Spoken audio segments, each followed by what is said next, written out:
Salam saudara, kita berjumpa kembali dalam Renungan Harian GPK Semangat Pinang edisi 10 Januari 2022. Kali ini bersama saya Guru Injil Filemon dan kita akan melanjutkan seri Memperbaharui Hidup.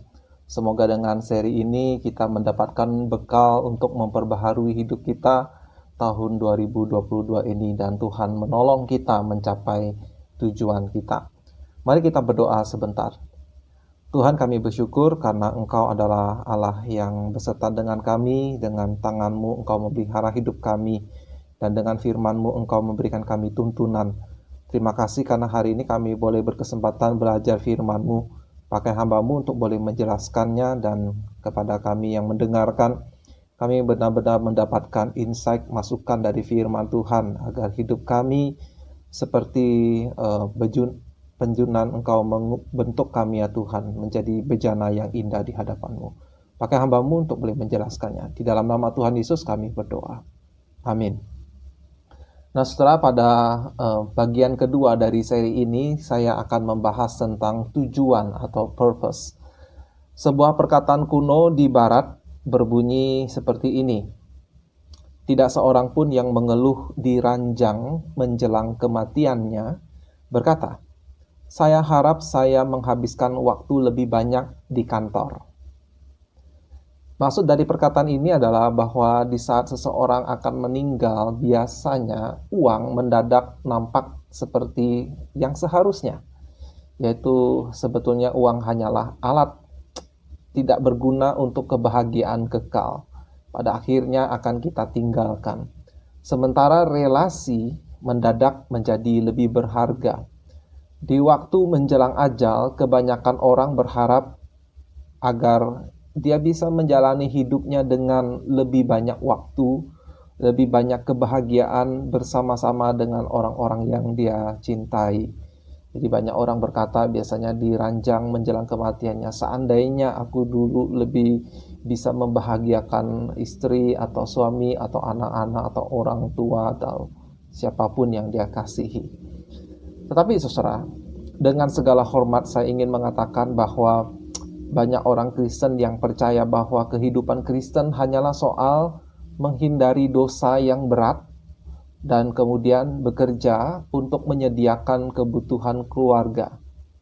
Itu saja. Asalkan tidak ada perzinahan, tidak ada pencurian, jangan membunuh, jangan menipu, yaitu banyak waktu bekerja di waktu jam-jam kerja, waktu siang, lalu rekreasi baik pribadi maupun bersama keluarga, ya, waktu berkualitas dengan keluarga.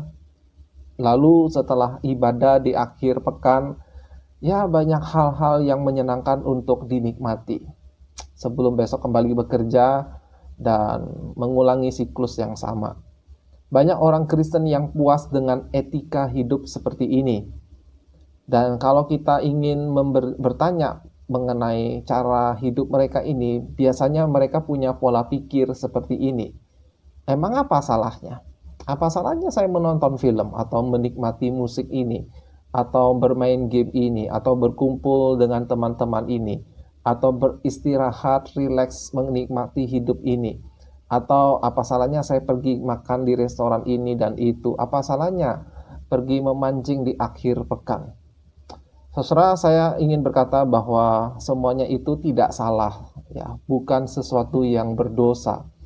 Malah baik kalau kita melakukan hal itu sesuai dengan waktu dan porsinya. Tetapi kalau kita ingin hidup kita punya tujuan yang kekal, maka kita memerlukan etika hidup yang kira-kira punya pertanyaan seperti ini. Bukan bertanya, emang apa salahnya? Melainkan kita punya pertanyaan seperti ini. Bagaimana sesuatu ini membuat saya lebih mengasihi Kristus? Bagaimana ini menolong saya lebih mengenal Allah? Bagaimana ini membuat orang lain kenal Yesus dan tahu bahwa Yesus adalah harta yang paling berharga. Alkitab berkata, jika engkau makan atau jika engkau minum atau jika engkau melakukan sesuatu yang lain, lakukanlah semuanya itu untuk kemuliaan Allah.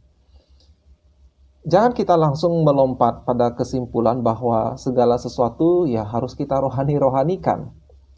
nanti kita malah menjadi orang yang terlewat aneh.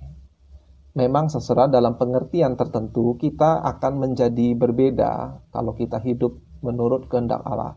Kita mengejar hidup supaya sesuai dengan kehendak Allah. Kita akan punya perbedaan dengan orang di dunia, orang yang di luar Kristus.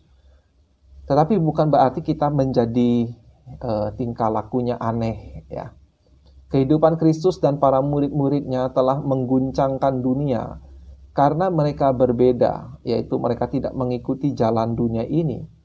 Tetapi bukan berarti Yesus ataupun pengikutnya menjadi orang-orang yang aneh, bertingkah laku tidak wajar. Tetapi hal yang paling menonjol dari mereka adalah tujuan hidup mereka. Mereka hidup bukan lagi soal apa yang mereka makan atau tidak makan, bukan soal apakah menikmati musik atau tidak. Mungkin, ya, saya tidak punya data, mungkin saja Rasul Paulus di sela-sela waktunya melayani, berkhotbah, mungkin dia menyediakan waktu untuk melihat pertunjukan di amphitheater. Yang jelas, Yesus dicatat dalam Alkitab pergi ke pesta, makan makanan yang dihidangkan, sampai lawan-lawannya menyebutnya tukang lahap, ya, pelahap. Jadi Yesus sendiri sebetulnya bukan perilakunya yang menjadi aneh, yang membuat hidup Yesus dan para murid berbeda sekali lagi adalah tujuan hidup mereka. Mereka hidup untuk satu tujuan, membuat orang lain bersukacita di dalam Allah dengan sukacita yang kekal. Mereka hidup untuk menunjukkan bahwa Allah lebih berharga bahkan dari hidup di dunia ini, hidup mereka, nyawa mereka. Dan mereka karena menjadi pengajar, ya, Yesus dan para muridnya menjadi pemberita, pengajar. Mereka menasihati orang-orang agar waspada terhadap segala bentuk berhala. Misalnya kepada seorang pemuda yang kaya, Yesus pernah memerintahkan, hanya satu lagi kekuranganmu, pergilah, jualah apa yang kau miliki dan berikanlah itu kepada orang-orang miskin. Maka engkau akan beroleh harta di sorga. Kemudian datanglah kemari dan ikutlah aku. Yesus mengundangnya untuk mencabut berhalanya, yaitu kekayaannya, dan menggantinya dengan dirinya. Ikutlah aku, nanti kamu dapat upah di surga. Dan kita tahu bahwa pemuda itu pergi meninggalkan Yesus sebab dia tidak rela melepaskan berhalanya. Tidak kepada semua murid Yesus mengatakan hal ini, bahkan hanya kepada orang-orang tertentu saja sebab Yesus tahu apa yang menjadi berhala seseorang. Di kesempatan lain Yesus berkata soal tujuan hidup. Demikian pula lah tiap-tiap orang di antara kamu yang tidak melepaskan dirinya dari segala miliknya tidak dapat menjadi muridku. Garam memang baik, tetapi jika garam juga menjadi tawar, dengan apakah ia diasinkan? Tidak ada lagi gunanya, baik untuk ladang maupun untuk pupuk, dan orang membuangnya saja. Siapa mempunyai telinga untuk mendengar, hendaklah ia mendengar. Di sini Yesus mengibaratkan hidup orang Kristen itu seperti garam, yaitu untuk menunjukkan bahwa Allah adalah Allah, lebih mulia dari segalanya. Tetapi, kata Yesus, kalau garam itu menjadi tawar, artinya ia tidak lagi menunjukkan Allah lebih berharga dari uang, dari nyawanya, dari kekayaannya. Maka ini berarti cintanya kepada Allah itu sudah menjadi tawar. Cintanya dia berikan kepada ciptaan Allah, uang, kekayaan, dan yang lain-lain. Mungkin ia mencintai yang lain, bukan hanya uang, tetapi bukan Allah. Maka dia sudah tidak berguna bagi Allah. Pada akhirnya tinggal tunggu waktunya dibuang. Ini berarti garam itu kehilangan tujuannya. Berbahaya sekali kalau kita sebagai orang Kristen, Allah berkata, hidupmu tidak ada tujuannya lagi bagi saya. Nah, Saudara Pendeta John Piper memberikan kita masukan yang berharga tentang mungkin sebuah kesalahpahaman yang orang-orang Kristen lakukan terhadap ayat-ayat seperti yang kita baca barusan. Orang Kristen mengira menjadi orang Kristen itu sama dengan hidup sederhana. Tetapi Piper berkata bahwa hidup yang bertujuan memuliakan Allah tidak sama dengan hidup sederhana. John Piper lebih suka, dan dia benar secara alkitabiah, mengatakan bahwa orang Kristen itu adalah seperti masa perang. Kita adalah prajurit-prajurit yang sedang berperang. Sedangkan, dia berkata, hidup sederhana, ada kemungkinan seseorang memilih hidup sederhana lebih karena kepentingan dirinya sendiri, dan mungkin kesederhanaannya tidak menguntungkan orang lain.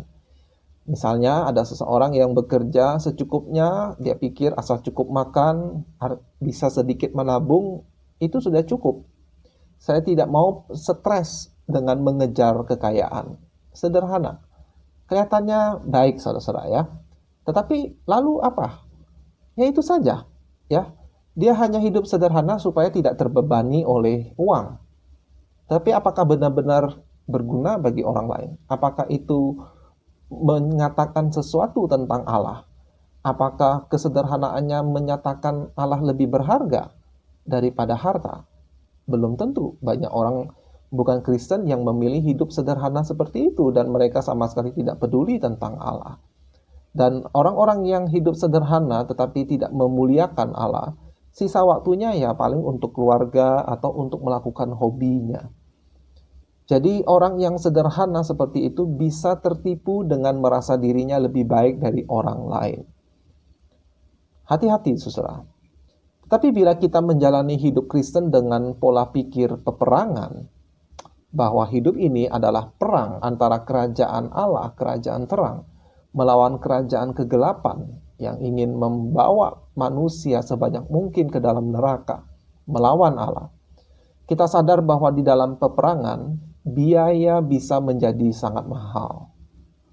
Dalam peperangan yang real, yang nyata, harus ada biaya untuk perekrutan tentara, pelatihan tentara, pengadaan senjata, penelitian untuk membuat senjata yang lebih baru, yang lebih modern, dan seterusnya dan seterusnya.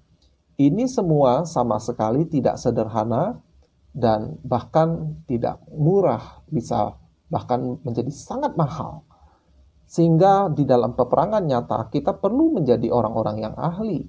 Kita membutuhkan orang-orang yang ahli dan harus disediakan waktu, energi, biaya yang tidak sedikit untuk memenangkan perang tersebut.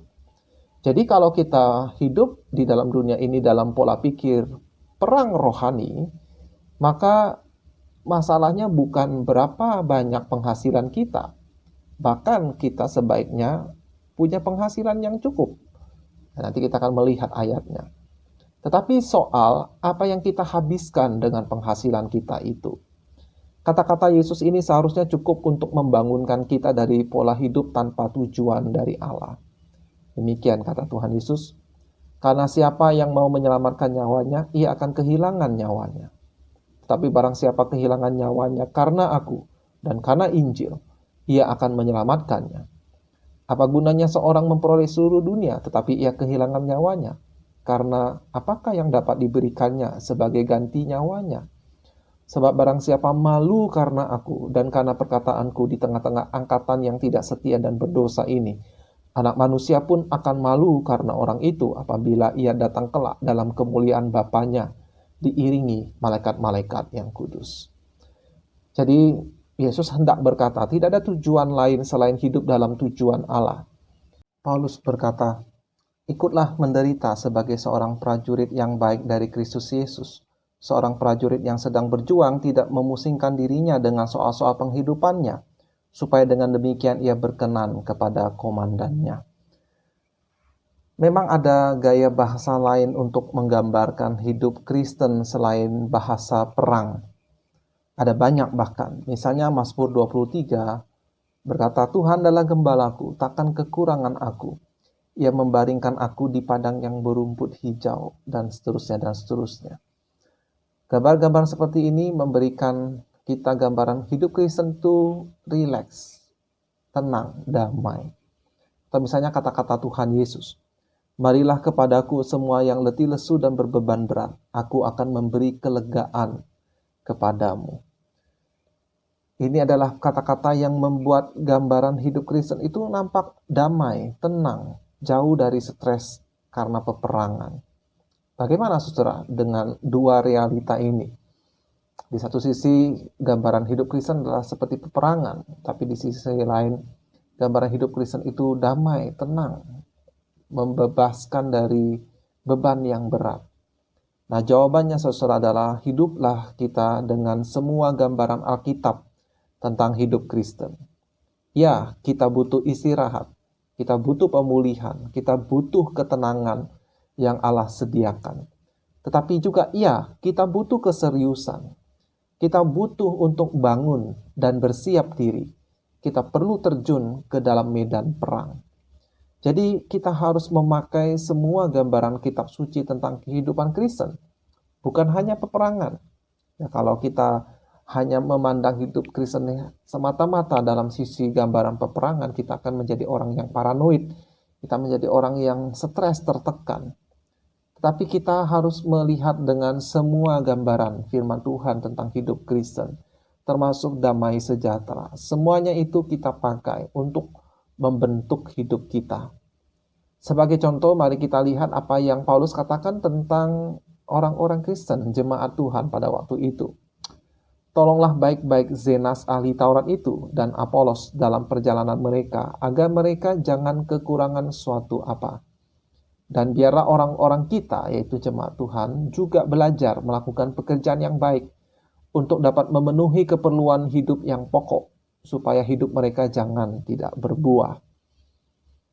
Jadi di sini Paulus berkata, tidak semua orang Kristen harus seperti saya, malah jangan seperti saya meninggalkan pekerjaan, pergi memberitakan Injil kemana-mana. Malah sebagian besar dari kita, kalian, harus tetap bekerja.